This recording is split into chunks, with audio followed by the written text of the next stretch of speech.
जय श्री राम। मैं issue Harwani Hanumangarh town Rajasthan से रोज आपको गंगा दर्शन लाइव दिखाता हूं व पंचांग बताता हूं। आज का संक्षेप में पंचांग श्रावण मासे कृष्ण पक्षे अष्टमी रविवार विक्रम संवत 2081 तदनुसार 28 जुलाई 2024। आज अष्टमी सायं लगभग 7:30 बजे तक की है, तत्पश्चात नवमी। आज का विशेष दिन गंडमूल, सर्वार्थ सिद्धि योग, सूर्य राशि कर्क, चंद्र राशि मेष, दिशा अश्विन पश्चिम, अग्निवास आकाश, नक्षत्र अश्विनी, तत्पश्चात भरनी, ब्रह्म मुहूर्त सुबह 4:27 से लेकर 5:09। ये था आज का संक्षेप में पंचांग। कल हमने तत्वार्थ रामायण की कथा, राम जी का वैराग्य, जिसको हमने बीच में विश्राम दिया था, आज उससे आगे की कथा। राम जी अपनी उदासीनता की बात दशरथ महाराज से करते हुए कहते हैं कि पिताजी, इस मनुष्य देह में क्या है? मांस, स्नायु तथा हड्डियों से भरे हुए घने छिद्रों वाले इस शरीर रूपी ढोल में मनुष्य बिल्ली की तरह घुसा बैठा है। इस देह में आंतड़ियां हैं, इसमें असंख्य नाड़ियों की भूल भुलैया है।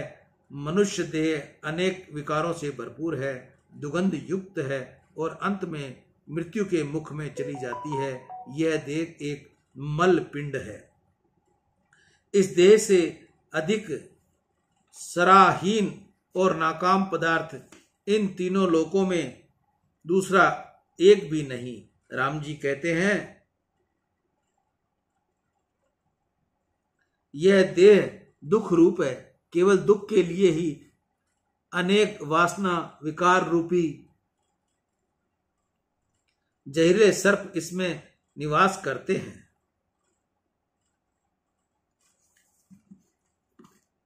मन, इंद्रियां विषयों में आसक्त है। अनेक प्रकार की चिंता और रोग का धाम रूप है। बाहर और भीतर रक्त तथा मांस से भरी हुई नाश को प्राप्त होने के स्वभाव वाली इस काया में रमणीयता वाली क्या वस्तु है? पालन पोषण कर बड़ा किया हुआ है, यत्न करके जलाया हुआ तथा शरीर मरने के बाद जीव के साथ जाता नहीं। ऐसी कृतघ्नी शरीर के ऊपर आस्था किस प्रकार रखी जा सकती है? बारंबार सुख दुख का अनुभव करने पर भी देह में ज्ञान आता नहीं। यह देह अज्ञान से भरा हुआ है। वैष्णव, ऐश्वर्य, सत्ता अथवा लक्ष्मी इसको अविनाशी बना सकते नहीं। संपत्ति, राज, वैभव, सुंदर शरीर इत्यादि का क्या प्रयोजन है, क्या लाभ है? अल्प समय में ही काल इस सब का विनाश कर देता है। कोई भीगी हो या था, कोई भोगी हो अथवा दरिद्र हो, देह दोनों का समान है, दोनों ही मर जाते हैं। यह देह गुण है, अवगुण से ज्ञान से वहीन है। यह शरीर जलाने के ही काम के लायक है। लकड़ियों से कुछ भी अधिक नहीं। ऐसी अनेक लकड़ियां संसार समुद्र में तरा करती हैं, उसमें कितनी ही लकड़ियां मनुष्य के नाम से जानी जाती हैं। एक भक्त ने शंकर दादा से पूछा, महाराज, तुम शरीर पर भस्म किस धारण करते हो? शिवजी ने कहा, यह शरीर भस्म बनना है। भस्म धारण करके शिवजी संसार को ज्ञान देते हैं। तुम शरीर को बहुत लाड लड़ाते हो, शरीर सुख तुम्हारा सुख है ऐसा मानते हो, परंतु शरीर तो चिता की राख है। यह शरीर एक दिन शमशान में जाना है, परंतु मनुष्य को लज्जा आती नहीं। वह शरीर को बहुत लाड लड़ाता है, भोग भोगता है। विषय भोग कीचड़ से भरे हुए इस घड़े के समान है। इसमें यह मनुष्य देह डूबा रहता है। अल्प समय में ही ये जर्जरित हो जाता है और दुर्दशा को प्राप्त मृत्यु की शरण में चला जाता है, भस्म भूत हो जाता है। बुलबुला जैसे समुद्र में उत्पन्न होकर देखते देखते नाश को प्राप्त हो जाता है, उसी प्रकार ये शरीर भी उत्पन्न होकर पल भर में ही नाश को प्राप्त हो जाता है। जीवित रहता है तब तक शरीर व्यवहार में, मिथ्या कार्यों में ही ये व्यर्थ में भटका रहता है। अज्ञान और भक्ति रूप इस शरीर में बुद्धिमान पुरुष आस्था रखते नहीं। यह शरीर वासना रूप है, वासना के आधार पर यह रहता है। स्त्री, पुत्र, भाई, मित्र सब वासना रूप है। ये परस्पर की वासना के बल पर टिके हुए हैं। सत्य तो यह है कि न कोई स्त्री है, न कोई पुत्र है, न कोई भाई है और न कोई मित्र है। वासना का ये क्षय ब्रह्म ज्ञान के द्वारा होता है। मैं देह नहीं, मैं देह का नहीं, देह मेरी नहीं, ऐसा जिसकी समझ में आ जाता है वह महान पुरुष शांति प्राप्त करता है। ऐसा महान पुरुष ही उत्तम पुरुष है। देह की प्रत्येक अवस्था दुख में है। बालक आसक्ति और न बोलने के कारण लाचार है, दीन है। रोष और रुदन से वह बहुत कष्ट पाया करता है। तृष्णा, लालचा इत्यादि बालक को बहुत सताते हैं। अनेक प्रकार की चिंताएं और भय बाल हृदय को पीड़ित करते हैं। बालक में घोर अज्ञान रहता है। बाल्यावस्था में विवेक न होने से जीव को बहुत क्लेश होता है। इसका मन व्यवस्थित रहता है, अव्यवस्थित रहता है, अनेक गुना चंचल रहता है। अनेक निष्फल मनोरथ इसको तापते हैं, दुख देते हैं।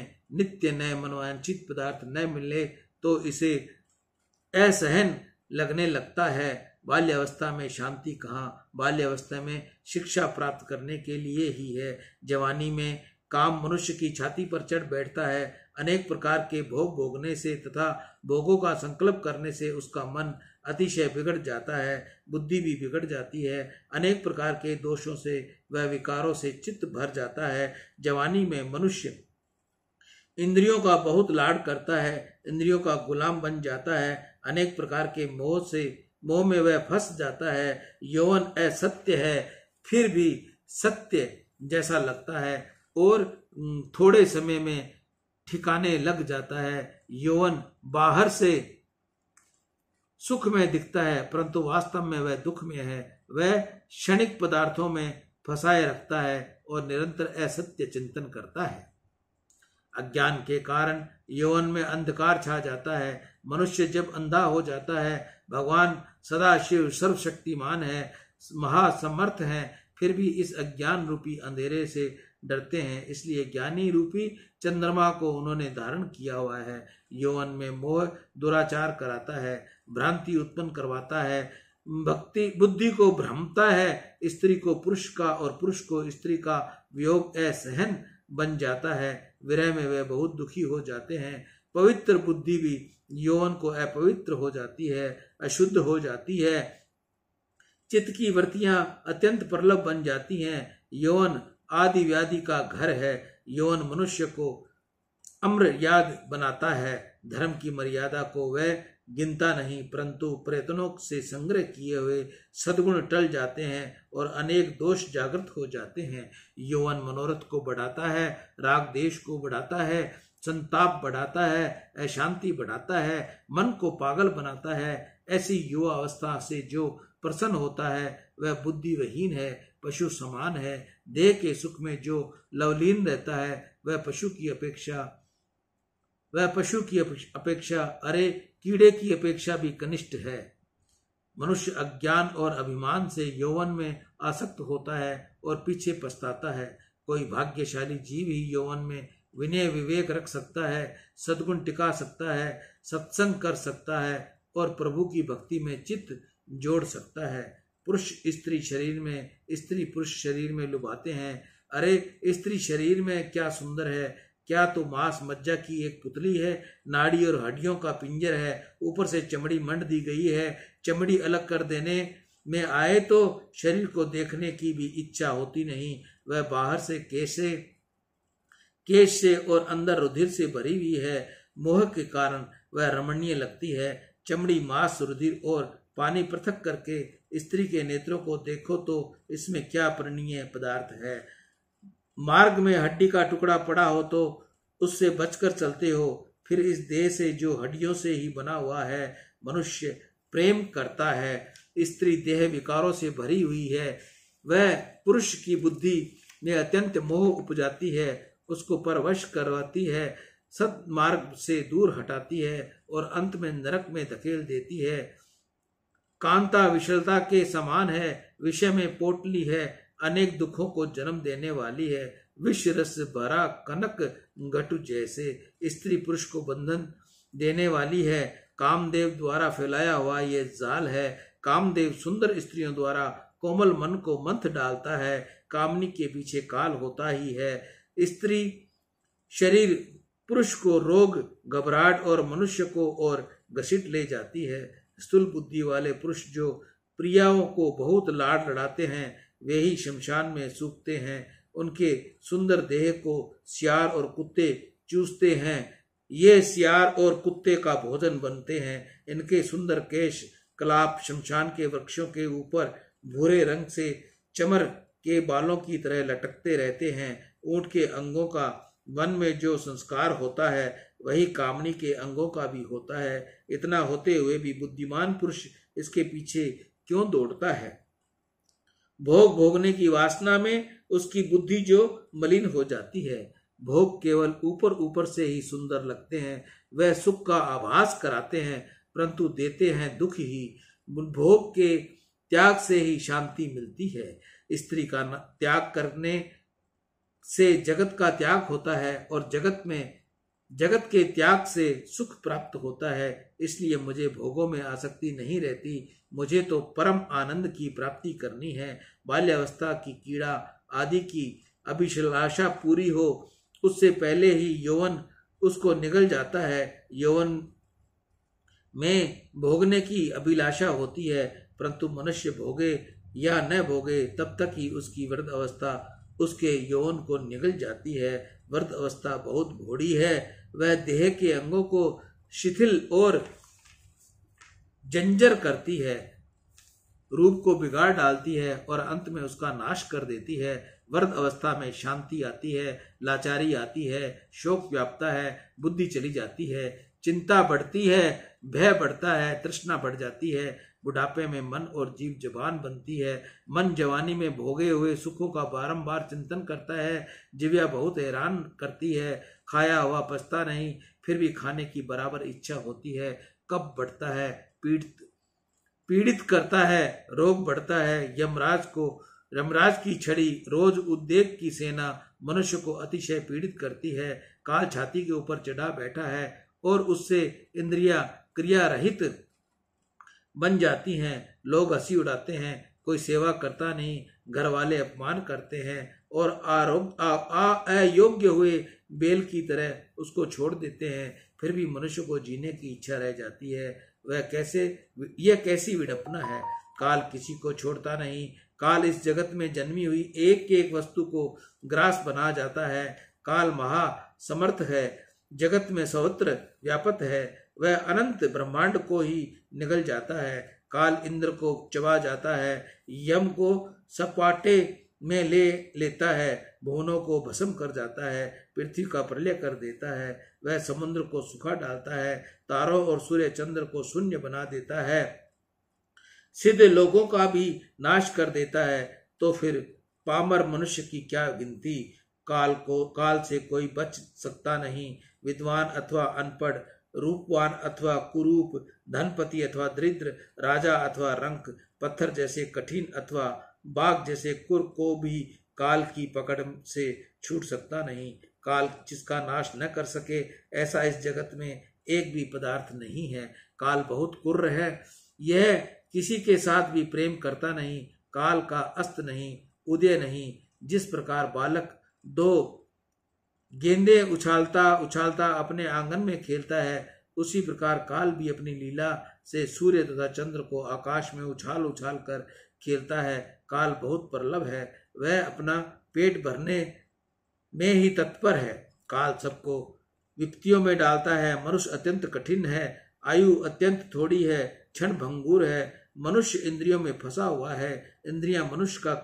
इंद्रियां शत्रु का काम करती हैं। इंद्रियां भोग मांगती हैं, भोग रोग लाता है और फिर मृत्यु लाता है।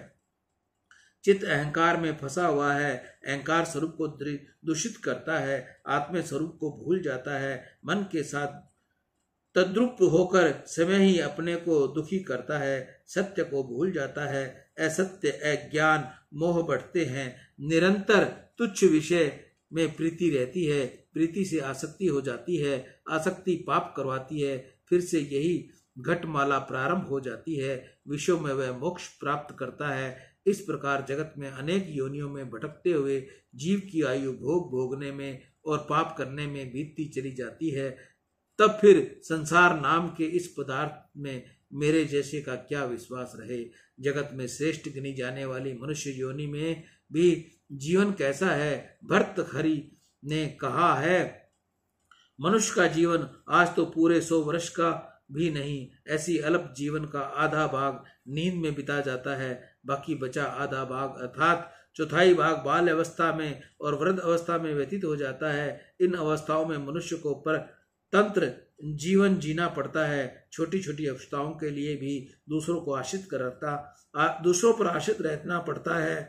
अब जो चौथे भाग की आयु शेष रही है वह वियोग और दुख में, रोग में, चिंताओं में, संताप में बीत जाती है। बाकी के समय में उसको उदर निर्वाह के लिए परिश्रम करना पड़ता है। मनुष्य को सत्कर्म करने के लिए कोई समय रहता ही नहीं। जीवन तो समुद्र में पानी का बुदबुदा जैसा है, बिजली जैसे क्षणिक है, काल का निरंतर व्यय है। ऐसे जीवन में सुख कहाँ से प्राप्त हो सकता है। जीवन में सुख की आशा व्यर्थ है। राम जी महाराज दशरथ से कहते हैं, पिताजी इस संसार में सुख कहाँ है, शांति कहाँ है। इस जगत का स्वरूप ऊपर ऊपर से मनमोहक है, परंतु परिणाम में अत्यंत अप्रिय है। मानव इंद्रियों के गुलाम बन जाता है और इंद्रियां इसको गड्ढे में डाल देती हैं। कोई भी क्रिया करो, इसके परिणाम में तो क्लेश ही शेष रहता है। जगत का संबंध मनुष्य को मीठा लगता है, परंतु अंत में वह काम आता नहीं। स्त्री, पुत्र, मित्र आदि सबका व्यवहार रूपी माया है, जिस किसी भी प्रकार सबका सहज में एक स्थान पर एक त्रिकरण हो गया है। यात्रा में किसी तीर्थ में मनुष्य का कोई मेला हुआ हो, उसी पर समान यह भी मिलन मेला है। मेला पूर्ण होने पर सब बिखर जाते हैं, कोई किसी के साथ जाता नहीं, सबको अकेले ही जाना पड़ता है। अरे जिसको अपना ही स्वरूप माना और जीवन भर जिसका खूब यत्न किया, वह देह के साथ जाती नहीं और पीछे तो छोड़ी गई देह को भी घर से बाहर निकालने की भी सभी शीघ्रता करते हैं। जल्दी निकालो, नहीं तो वजन बढ़ जाएगा। जिस देह के साथ निरंतर प्रेम किया, उसी देह तथा पत्नी को छोड़ देना पड़ता है। इस जगत का सर्व संबंध झूठा है, कोई भी किसी के काम आता नहीं। सियावर राम जय जय राम, मेरे प्रभु राम जय जय राम। राम जी का वैराग्य की कथा को हम एक बार पुनः यहीं विश्राम देंगे। कल इसकी आगे की कथा सुनाएंगे। मैं ईशु हरवानी, हनुमानगढ़ टाउन, राजस्थान से आपको रोज गंगा दर्शन लाइव दिखाता हूं। आज आपको एक मैं बात बताता हूं। घर में जो तुलसी का पौधा विसर्जन हो गया है, उसकी ऊपर की पतली पतली जो शाखाएं हैं, उसकी तीले समान इतनी इतनी डंडियां बना लो और उसको एक कप में थोड़ा सा घी डाल के उसके अंदर खड़ी कर दो। जब आप सुबह के समय संध्या करते हो तो उस तीली को लाइटर की मदद से जगाकर उससे ज्योत जगाएं, वो ज्योत अति उत्तम होगी। और उस तीली को ऐसे बुझाकर और ठाकुर जी के आगे यूं समर्पित करें तो ठाकुर जी खुश होंगे। मेरे कहने का मतलब, तुलसी की डंडी से ज्योत जलाइए और तुलसी की डंडी से ठाकुर को वह